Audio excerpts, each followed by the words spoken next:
So, let's talk about something fascinating: the psychology of people who genuinely love being alone. It's a trait that gets misunderstood all the time. So, we're going to dig into the real reason why some people find true peace and clarity in solitude.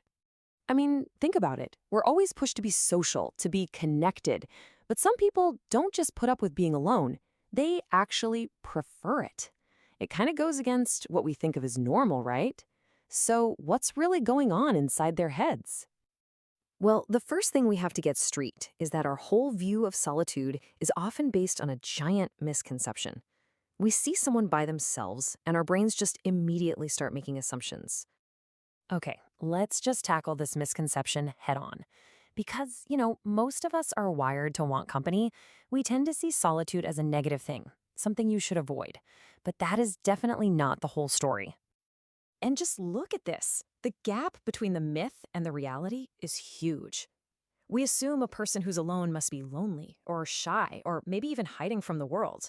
But for people who truly prefer solitude, the reality is they feel complete, they can think way more clearly, and they're genuinely just enjoying their own company. And that brings us to a really key point. This is not about being shy. A shy person might avoid a party because they're anxious or afraid, but that is a totally different motivation than what drives someone who loves solitude. Here's the crucial thing: it has nothing to do with a lack of social skills. It's that their mind is, well, fundamentally wired to process the world in a different way. So, what does a different kind of mind even look like? Well, it really all comes down to how they handle everything going on around them, all that external stimuli, and where they get their mental energy from. This simple breakdown really shows the core benefit. For these folks, being alone isn't empty, it's actually really productive. It creates that mental space they need to actually think clearly, away from the constant chatter and noise of the outside world. And this leads us to the whole idea of a social battery. You've probably heard of it. For a lot of people, being social charges them up.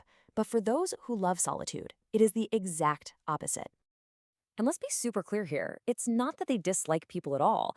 They just find that too much social time can be incredibly draining. So while you might feel energized after a big get together, they might feel completely wiped out. Solitude is how they plug in and recharge to get back to feeling like themselves again. And hey, this isn't just a vibe or a feeling, there's actual science to back it up.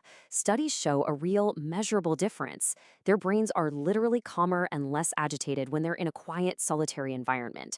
For them, it's just their natural state of peace. So, as we start to bring this all together, the picture becomes so much clearer.